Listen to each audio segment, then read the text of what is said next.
Assalamualaikum warahmatullahi wabarakatuh. Shalom, Om Swastiastu, nama budaya, salam kebajikan, salam sejahtera bagi kita semua.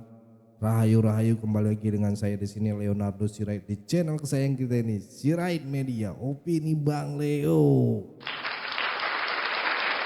Oke, teman-teman, apa kabarnya? Saya percaya kalian akan baik-baik saja dan sangat luar biasa ya. Dan pastinya rezeki melimpah ya. Berkat melimpah buat teman-teman semuanya ya. Ya,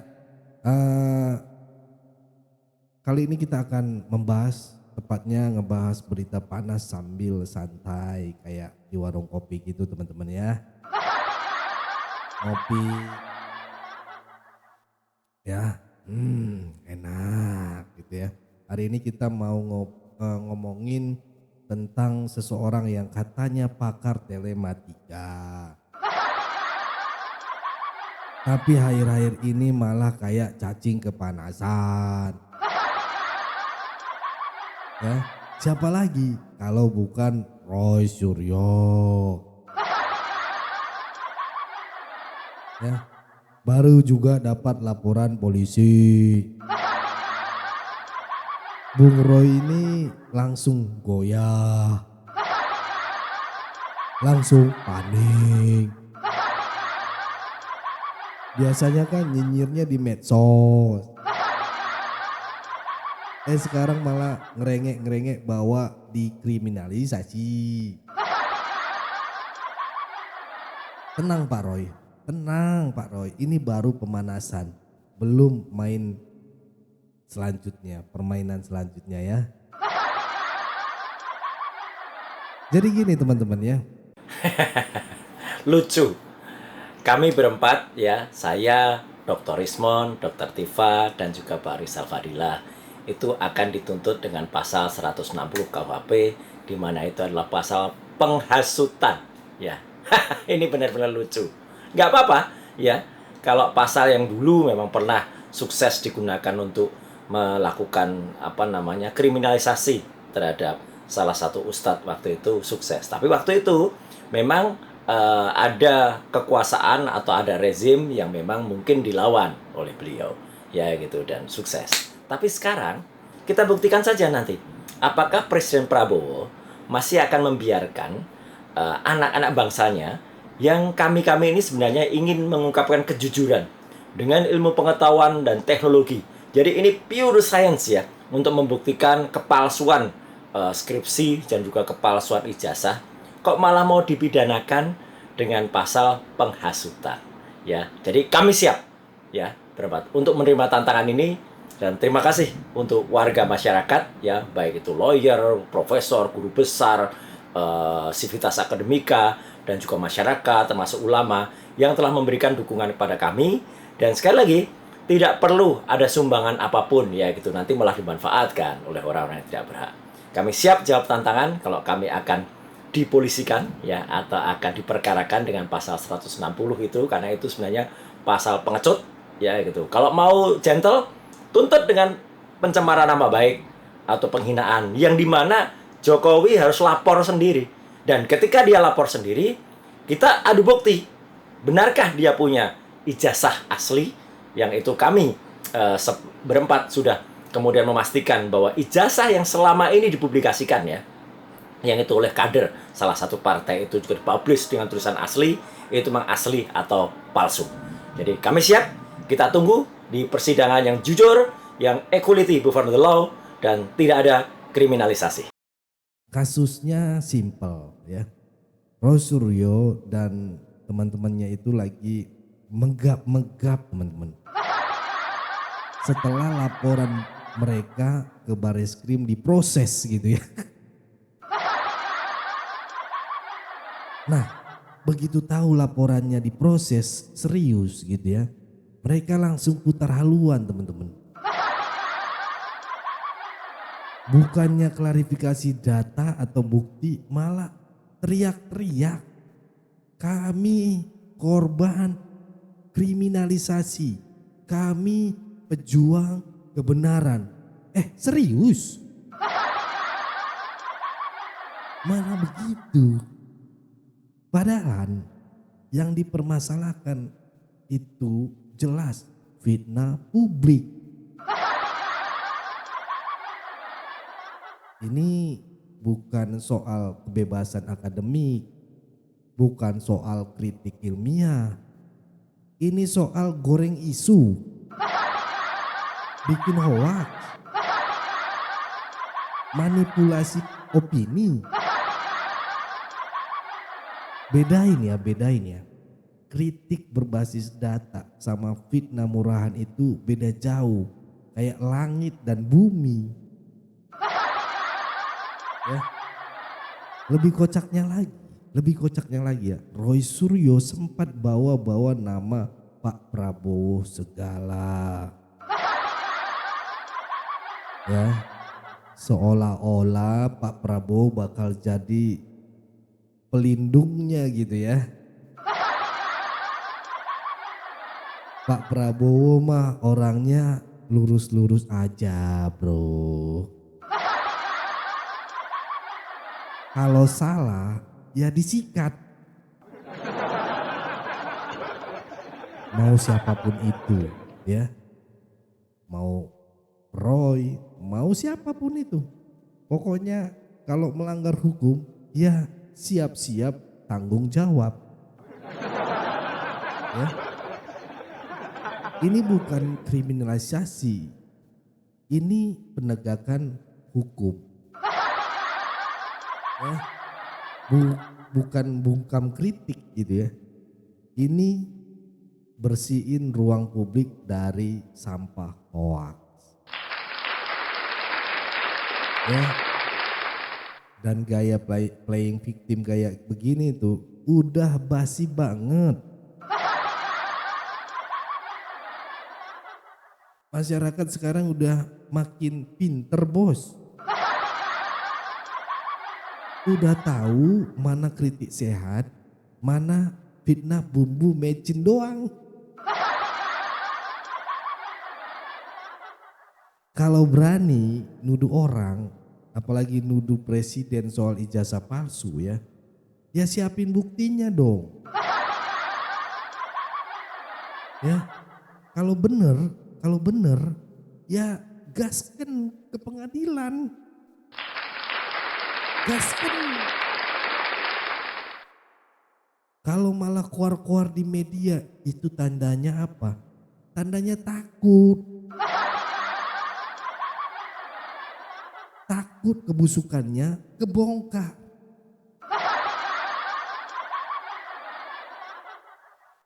Gaya gertak bawa profesor lah, ulama lah, lawyer gede lah. Mau nakut-nakutin siapa sih? Di pengadilan itu yang dipakai bukti bro. BUKTI, bukti. Itu huruf besar semua maksudnya, bukti. Ya. Bukan jumlah follower ataupun gelar akademik. Ya. Dan makin lucu lagi ya. Sekarang mulai keluar tuh klarifikasi nangis-nangis. Solidaritas civitas akademi. Ini saya berhati-hati banget teman-teman. Saya menghormati akademik. Gitu.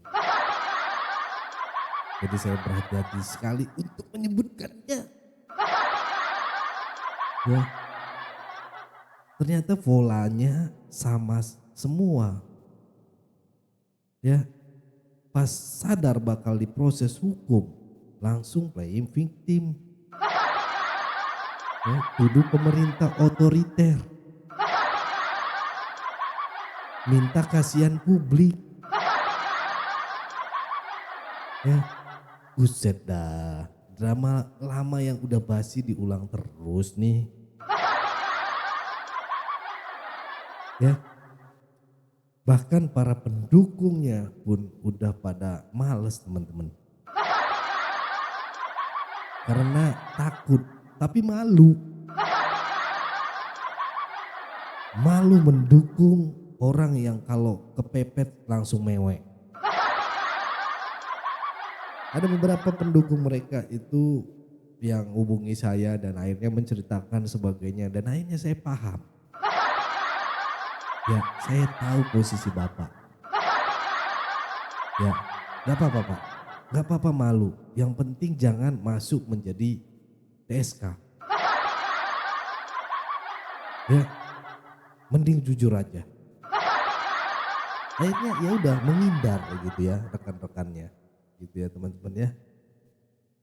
Bagus Bapak itu langsung terbuka pola pikirnya. Ya, di sisi lain teman-teman ya masyarakat malah makin simpati sama Pak Jokowi. Why? Karena selama ini kan Pak Jokowi sabar banget ya. Difitnah diem, dihina diem, dijelek-jelekin diem gitu ya. Ditahan terus gitu ya. Cucunya dihina juga diem gitu ya. Tapi sekarang sabarnya habis mungkin ya. Negara mesti hadir, ya kan? Negara mesti tegas, ya kan? Kalau kepala negara aja boleh difitnah sembarangan tanpa konsekuensinya, ya hancur itu marwah negara teman-teman ya. Hancur. Sekarang soal efek politiknya, coba bayangin Roy Suryo CS, mereka kira mereka bisa jatuhin pemerintahan Prabowo Gibran. Mereka pikir bisa memecah belah bangsa ini gitu ya. Apalagi pemerintahan. Salah besar bos. Rakyat makin mendukung. Ya. Karena apa? Karena rakyat lihat keadilan jalan, hukum ditegakkan tanpa pilih kasih. Ingat ya, ingat teman-teman. Ini bukan soal membenci gitu ya. Ini soal menjaga kesehatan demokrasi. Kalau fitnah dibiarkan, demokrasi pelan-pelan rusak di dalamnya. Wih, kata-kata gua bagus banget ya teman-teman ya. Ya, sekarang yang panik bukan cuman Roy Suryo teman-teman. Itu ada Dokter Diva, Dokter Risma ya. Plus beberapa tokoh yang dulu semangat banget goreng-goreng isu ijazah palsu ini. Dan sekarang mereka mulai tiarap. Mulai ngilang. Mulai cari konten lain buat nutupin jejak. Dan ini baru awal bro. Baru 4 orang dilaporin. Masih banyak akun bodong buzzer fitnah. Aktivis bayaran yang belum tersentuh. Tenang aja. Satu-satu akan diproses. Kenapa baru sekarang dilawan, Bang Leo? Ya, karena mungkin kesabaran ada batasnya. Pak Jokowi diam-diam bertahun-tahun bukan berarti nggak mampu kawan-kawan.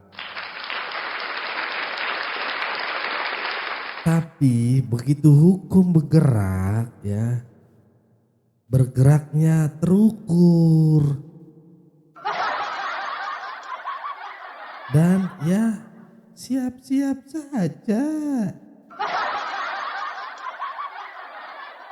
Siap-siap begadang nunggu surat panggilan. Oh iya, soal fitnah ijazah palsu itu ya teman-teman ya, yang dipakai buat nuduh eh, itu modal potongan PDF teman-teman. Beda fontnya, beda cetakannya. Padahal ya zaman dulu itu masih pakai mesin ketik manual gitu ya. Nah lo. Tapi nggak apa-apa, itu kan masuk ke perangkap gitu ya. Mereka nunjukin ini jasanya yang dipoto ini. Di persidangan kan nanti dibuka. Yang asli gimana pada tahun itu, pada sekarang gitu ya, dipaparkan gitu ya. Mana bisa disamain sama format digital sekarang. Yang kayak gitu dibawa-bawa ke publik seolah-olah itu bukti valid. Aduh, ini ngakak sih. Intinya era Prabowo Gibran beda teman-teman. Ini bukan era drama sentimental receh gitu ya. Kalau fitnah ya siap-siap disikat pakai hukum. Mau bawa-bawa akademis, mau drama nangis-nangis. Kalau salah ya tetap diproses. Ya, karena hari ini teman-teman ya, hukum mulai benar-benar berfungsi. Hoax model beginian nggak akan ada lagi bebas pelikaran teman-teman ya. Dan buat mereka yang masih ngotot main fitnah, siap-siap aja jadi contoh buruk untuk generasi berikutnya. Nah mungkin itu aja teman-teman ya. Yang bisa saya sampaikan. Gimana menurut kalian? Apakah kalian juga merasa capek sama drama-drama playing victim kayak gini? Atau ada pendapat lain? Tulis di kolom komentar ya teman-teman ya. Biar kita berdiskusi lah gitu ya sebelum kita membahas hal-hal baru lagi ya. Itu dari saya teman-teman, jangan lupa like, share dan subscribe supaya kita makin semangat ngebongkar drama-drama politik receh kayak gini. Mungkin itu dari saya, jangan lupa follow juga Instagram saya, TikTok saya ya teman-teman di leonardosirait.id ya. Mari kita sama-sama follow, ramekan gitu ya dan share video ini teman-teman ya. Pesan saya tetap jaga persatuan Indonesia, jangan mau dipecah belah, jangan mau diadu domba karena NKRI harga mati. Saya Leonardo Sirait mohon undur diri. Bye bye.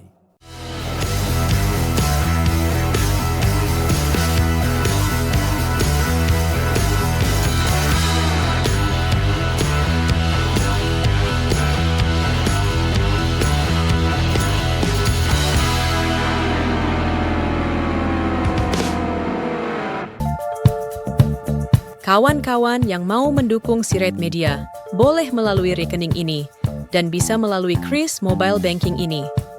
Dengan cara scan barcode Kris ini di mobile banking, kawan-kawan.